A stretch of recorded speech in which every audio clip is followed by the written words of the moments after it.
Hello everyone, welcome back to our YouTube channel. तो आप सबकी डिमांड पर क्लास 12 हिस्ट्री का मॉडल सेट 4 लेके आया हूं, जिनमें मैं आपको उन सभी क्वेश्चन को कवर कराने वाला हूं जो आपको बोर्ड एग्जाम में पूछ सकता है। जी हाँ, तो बिल्कुल भी आपको क्लास को स्किप नहीं करना है। क्लास अच्छी लगे तो लाइक करना है, अपने दोस्तों में आपको शेयर कर देना है, और जितने भी स्टूडेंट इस चैनल पर नए आना है चैनल को सब्सक्राइब करके बेल आइकन को प्रेस कर लेना है, ताकि नेक्स्ट क्लास में आप टाइम पे अटेंड हो सके। तो बिना टाइम को वेस्ट किए हमें क्लास की ओर चलेंगे, और आप लोग को हो सके तो साथ साथ में अपना आंसर बताते चलिएगा कौन सा ऑप्शन करेक्ट होगा। जैसा कि आप देख पा रहे होंगे जो क्वेश्चन नंबर 1 जो स्क्रीन पे आ चुका है, और आप लोग कमेंट बॉक्स में आंसर बताने की कोशिश करेंगे कौन सा ऑप्शन करेक्ट होगा। क्या बोला जा रहा है क्वेश्चन नंबर 1 में?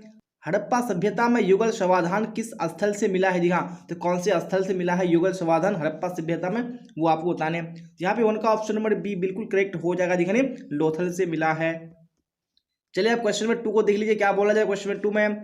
सिंधु घाटी सभ्यता किस युग की मानी जाती है? जी हाँ, जो सिंधु घाटी सभ्यता है कौन सी युग की सभ्यता मानी जाती है, वो आपको बताने हैं। तो यहाँ पे 2 का ऑप्शन नंबर सी बिल्कुल करेक्ट हो जाएगा। दिखाने कांस्य युग हो जाएगा। चलिए अब देख लेंगे हम लोग नेक्स्ट क्वेश्चन, क्वेश्चन नंबर 3। जी हाँ, काफी इंपोर्टेंट क्वेश्चन स्क्रीन पे आ चुका है। क्या बोला जा रहा है? उत्तर वैदिक काल की अवधि क्या थी? जी हाँ, यानी जो उत्तर वैदिक काल था उसकी टाइम यानी उसका टाइम पीरियड क्या था, वो आपको बताने हैं। तो 3 का ऑप्शन नंबर सी बिल्कुल करेक्ट हो जाएगा। देखिए 1000 से 600 ईसा पूर्व बिल्कुल करेक्ट हो जाएगा। चलिए अब क्वेश्चन नंबर 4 को देख लेंगे हम लोग, और आप लोग इसी तरह साथ साथ में कमेंट बॉक्स में अपना आंसर बताते चलिएगा सारे क्वेश्चंस का। क्या बोला जा रहा है? सिंधु घाटी सभ्यता की विशिष्ट वस्तु क्या थी? जी हाँ, यानी जो सिंधु घाटी सभ्यता है उसमें सबसे खास वस्तु क्या थी, वो आपको बताने हैं। तो 4 का ऑप्शन नंबर डी बिल्कुल करेक्ट हो जाएगा। दिखाने मुहर है। जी हाँ, मुहर है क्या थी सिंधु घाटी सभ्यता की काफी विशिष्ट वस्तु थी। चलिए आप देख लेंगे नेक्स्ट क्वेश्चन, क्वेश्चन नंबर 5। जी हाँ, जैसा कि स्क्रीन पे देख रहे होंगे जितने भी सारे क्वेश्चन मैं आपको कवर कराऊंगा, ये सारे क्वेश्चन आपको बोर्ड एग्जाम में देखने को मिलेगा। जी हाँ, तो बिल्कुल भी आपको क्लास को स्किप नहीं करना है। तो क्वेश्चन 5 का आप लोग कमेंट बॉक्स में राइट आंसर बताइए कौन सा ऑप्शन करेक्ट होगा। वैदिक सभ्यता के संस्थापक कौन थे? जी हाँ, यानी जो वैदिक सभ्यता है इसके संस्थापक कौन थे, इसकी स्थापना किसने की थी, वो आपको बताने हैं। तो 5 का ऑप्शन नंबर सी बिल्कुल करेक्ट हो जाएगा। देखिए गुप्त। चलिए अब देख लेंगे हम लोग नेक्स्ट क्वेश्चन, क्वेश्चन नंबर 6। तो क्वेश्चन नंबर 6 भी स्क्रीन पे आ चुका है। क्या बोला जा रहा है? हाँ, भारत का नेपोलियन कहलाता है। जी हाँ, तो भारत का नेपोलियन किसको कहा जाता है? तो ऑप्शन नंबर बी बिल्कुल करेक्ट हो जाएगा। दिखने समुद्रगुप्त को भारत का नेपोलियन कहा जाता है। चलिए अब देख लेंगे नेक्स्ट क्वेश्चन, क्वेश्चन नंबर 7। जी हाँ, तो क्वेश्चन नंबर 7 भी स्क्रीन पे आ चुका है। बोला जा रहा है अशोक का अभिलेख सर्वप्रथम किसने पढ़ा है? जी हाँ, यानी जो अशोक का अभिलेख है इसको सबसे पहले किसने पढ़ा है, इसका स्टडी किसने किया है, वो आपको बताने हैं। तो यहाँ पे 7 का ऑप्शन नंबर सी बिल्कुल करेक्ट हो जाएगा। दिखाने प्रिंसेप हो जाएगा। चलिए अब देख लेंगे हम लोग नेक्स्ट क्वेश्चन, क्वेश्चन नंबर 8। जी हाँ, तो क्वेश्चन नंबर 8 भी स्क्रीन पे आ चुका है। क्या बोला जा रहा है? गुप्त वंश का संस्थापक कौन था? दिखाने गुप्त वंश की स्थापना किसने की थी, वो आपको बताने हैं। तो यहाँ पे 8 का ऑप्शन नंबर डी बिल्कुल करेक्ट हो जाएगा। दिखने श्री गुप्त हो जाएगा। चलिए अब देख लेंगे हम लोग नेक्स्ट क्वेश्चन, क्वेश्चन नंबर 9। जी हाँ, स्क्रीन पे क्वेश्चन आ चुका है। बोला जा रहा है हर्षवर्धन कहाँ का शासक था? जी हाँ, तो हर्षवर्धन कहाँ का शासक था, वो आपको बताने हैं। तो यहाँ पे 9 का ऑप्शन नंबर बी बिल्कुल करेक्ट हो जाएगा। दिखने कन्नौज का। चलिए अब देख लेंगे नेक्स्ट क्वेश्चन, क्वेश्चन नंबर 10। जी हाँ, स्क्रीन पे आ चुका है क्वेश्चन। बोला जा रहा है अरबों की सिंध विजय कब हुई? जी हाँ, यानी अरबों ने सिंध विजय कब किया, वो आपको बताने हैं। यहाँ पे 10 का ऑप्शन नंबर डी बिल्कुल करेक्ट हो जाएगा। दिखाने 712 ईस्वी में। चलिए आप देख लेंगे यहाँ पे क्वेश्चन नंबर 11 को। क्या बोला जा रहा है?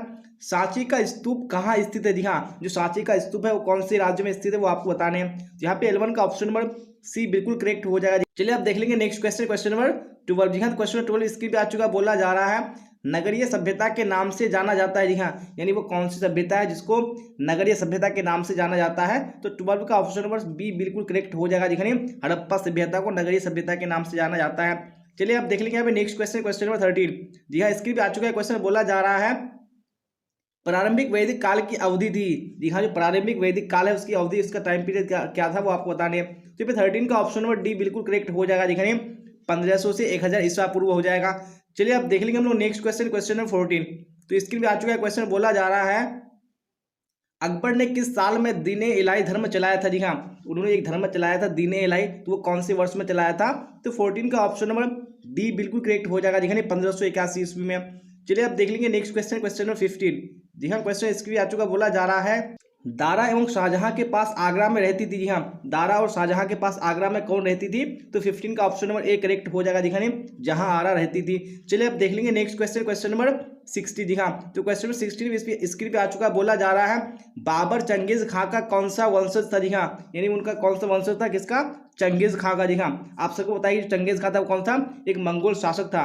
तो बाबर चंगेज खां का कौन सा वंशज था? तो ऑप्शन नंबर डी बिल्कुल करेक्ट हो जाएगा। दिखाने 14वां वंशज हो जाएगा। चलिए अब देख लेंगे हम लोग नेक्स्ट क्वेश्चन, क्वेश्चन नंबर 17। तो क्वेश्चन नंबर 17 स्क्रीन पे आ चुका है। क्या बोला जा रहा है, गुलबदन बेगम कौन थी? जी हाँ, तो गुलबदन बेगम कौन थी वो आपको बताने हैं। यानी नर्तकी थी, गायिका थी, लेखिका थी या नायिका थी? जी हाँ, तो आप सबको पता है कि जो गुलबदन बेगम है उन्होंने ही हुमायूं नामा को लिखा था। तो यहाँ पे ऑप्शन नंबर सी बिल्कुल करेक्ट हो जाएगा, नहीं वो एक लेखिका थी। चलिए अब देख लेंगे नेक्स्ट क्वेश्चन, क्वेश्चन नंबर 80। जी हाँ, स्क्रीन पे आ चुका है क्वेश्चन। बोला जा रहा है हुमायूं का भाई कौन था? जी हाँ, तो हुमायूं का भाई इनमें से कौन था? यहाँ पे ऑप्शन नंबर डी बिल्कुल करेक्ट हो जाएगा, नहीं उक्त सभी। जी हाँ, यानी कामरान, अस्करी, हिंदल ये सारे क्या थे? हुमायूं के भाई थे। चलिए अब क्वेश्चन नंबर 19 को देख लीजिए। क्या बोला जा रहा है, पानीपत की प्रथम लड़ाई कब हुई? जी हाँ, पानीपत का जो पहली लड़ाई हुआ था वो कब हुआ था वो आपको बताने हैं।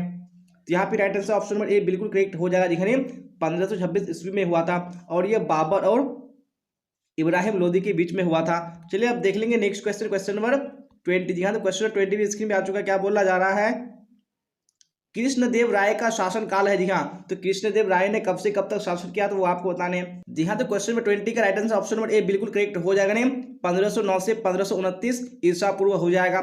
चलिए अब देख लेंगे नेक्स्ट क्वेश्चन, क्वेश्चन नंबर 21। जी हाँ, स्क्रीन पे आ चुका है क्वेश्चन। बोला जा रहा है निकोलो कोंटी किस देश का यात्री था? जी हाँ, तो ये कौन सी देश का यात्री था? तो 21 का ऑप्शन नंबर ए बिल्कुल करेक्ट हो जाएगा। देखिए इटली का यात्री था।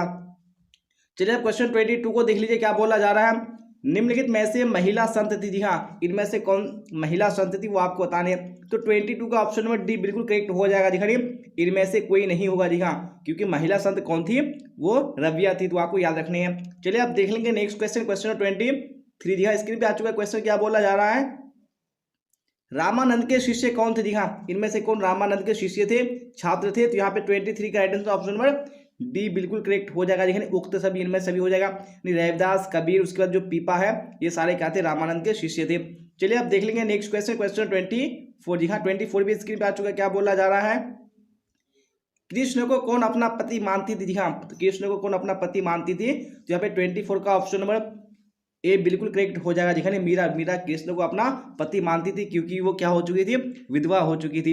चलिए अब देख लेंगे नेक्स्ट क्वेश्चन, क्वेश्चन 25। जी हाँ, 25 स्क्रीन पे आ चुका है। क्या बोला जा रहा है, अब्दुल रज्जाक समरकंदी नामक यात्री ने किसके यात्रा वृत्तांतों को पढ़ा और उससे प्रेरणा ली? जी हाँ, यानी जो अब्दुल रज्जाक था वो कहाँ का रहने वाला था? समरकंद का रहने वाला था, इसलिए उसको नाम समरकंदी पड़ गया। तो वो कौन से यानी किसके यात्रा वृत्तांत को पढ़ा था वो आपको बताने हैं। तो यहाँ पे 25 का right answer option number B बिल्कुल करेक्ट हो जाएगा। दिखानी यानी इब्न बतूता की यात्रा वृत्तांत को पढ़ा था। चलिए अब देख लेंगे नेक्स्ट क्वेश्चन, क्वेश्चन 26। जी हाँ, क्वेश्चन स्क्रीन पे आ चुका। बोला जा रहा है किताबुल हिंद कुल कितने अध्यायों में विभक्त है? जी हाँ, यानी जो किताबुल हिंद है वो कितने लेसन में उसको बांटा गया है? तो 26 का right answer option number A बिल्कुल करेक्ट हो जाएगा। दिखानी 80 हो जाएगा। चलिए अब देख लेंगे नेक्स्ट क्वेश्चन, क्वेश्चन 27। क्या बोला जा रहा है, महलवाड़ी व्यवस्था में राजस्व वसूलने का इकाई क्या था? जी हाँ, तो क्या इकाई था राजस्व वसूलने का महलवाड़ी व्यवस्था में? तो ऑप्शन नंबर सी यानी महल बिल्कुल करेक्ट हो जाएगा। चलिए अब क्वेश्चन 28 को देख लीजिए। क्या बोला जा रहा है, फिर राइट आंसर बताने की कोशिश कीजिए कौन सा करेक्ट होगा। संथाल विद्रोह का नेतृत्व किसने किया था? जी हाँ, किसने संथाल विद्रोह का नेतृत्व किया था? तो 28 का ऑप्शन नंबर बी बिल्कुल करेक्ट हो जाएगा। दिखाने सिद्धू हो जाएगा। चलिए अब देख लेंगे नेक्स्ट क्वेश्चन, क्वेश्चन 29। क्या बोला है 29 में, अवध के नवाब वाजिद अली शाह को गद्दी पर से कब हटाया गया? जी हाँ, यानी जो अवध के नवाब थे वाजिद अली शाह उनको कब गद्दी से हटाया गया था? तो 29 का ऑप्शन नंबर डी बिल्कुल करेक्ट हो जाएगा। दिखाने 1856 ईस्वी में। चलिए अब देख लेंगे नेक्स्ट क्वेश्चन, क्वेश्चन 30। क्या बोला जा रहा है, झांसी में 1857 ईस्वी की क्रांति का नेतृत्व किसने किया था? दिखा तो झांसी में किसने नेतृत्व किया था क्रांति का? तो यहाँ पे ऑप्शन नंबर बी बिल्कुल करेक्ट हो जाएगा। दिखाने रानी लक्ष्मीबाई। चलिए अब देख लेंगे नेक्स्ट क्वेश्चन, क्वेश्चन 31। क्या बोला जाए 31 में, एनफील्ड राइफलों का इस्तेमाल किसने सर्वप्रथम शुरू कराया था? जी हाँ, ये जो एनफील्ड राइफल है उनका इस्तेमाल, उनका सबसे पहले प्रयोग किसने शुरू कराया था? तो यहाँ पे 31 का right answer option number A बिल्कुल करेक्ट हो जाएगा। दिखानी हेनरी हार्डिंग हो जाएगा। चलिए अब देख लेंगे नेक्स्ट क्वेश्चन, क्वेश्चन 32। जी हाँ, 32 भी स्क्रीन पे आ चुका। बोला जा रहा है 1757 ईस्वी की प्लासी की लड़ाई के समय बंगाल का गवर्नर कौन था? जी हाँ, यानी जब प्लासी की लड़ाई हुई थी 1757 ईस्वी में, उसमें बंगाल का गवर्नर कौन था? जब 32 का ऑप्शन नंबर बी बिल्कुल करेक्ट हो जाएगा। दिखानी रॉबर्ट क्लाइव हो जाएगा।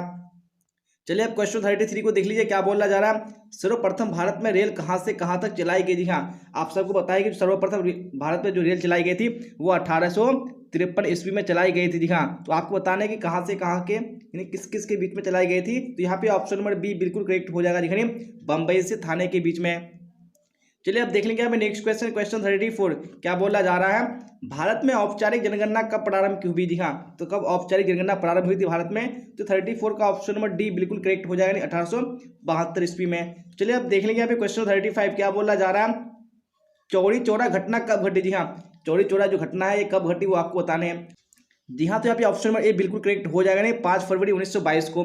चलिए अब देख लेंगे नेक्स्ट क्वेश्चन, क्वेश्चन 36। जी हाँ, 36 में क्या बोला जा रहा है, असहयोग आंदोलन का नेतृत्व किसने किया था। जी हाँ, तो किसने नेतृत्व किया था असहयोग आंदोलन का, यहाँ पे option number B Mahatma Gandhi बिल्कुल करेक्ट हो जाएगा।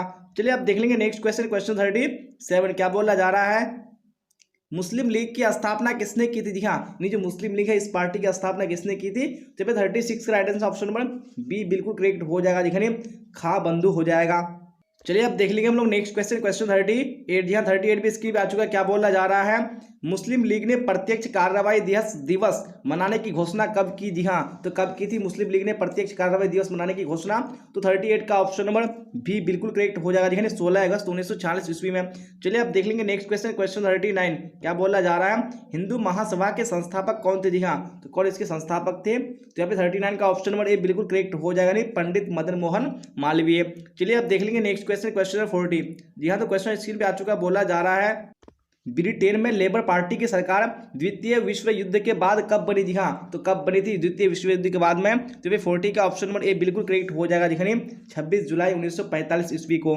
जी हाँ, इसी क्वेश्चन के साथ आज का क्लास इन होता है, और क्लास आपको अच्छी लगी हो तो लाइक कर देना, अपने दोस्तों में आपको शेयर कर देना है, और जितने भी स्टूडेंट नए आ रहे हैं चैनल को हर हाल में सब्सक्राइब कर लेना। जी हाँ, और मैं जितनी भी क्लासेस लेके आ रहा हूँ आपको हर क्लास में अटेंड होना जरूरी है। जी हाँ, अगर आप सारे क्लास को कर लेते हैं तो मुझे उम्मीद है कि आपको बोर्ड एग्जाम में इससे बाहर क्वेश्चन नहीं पूछा जाएगा। तो यहाँ तक बने रहने के लिए आप सबका धन्यवाद, फिर मिलेंगे हम लोग अगली क्लास में। Till then bye bye, tata, see on the next class.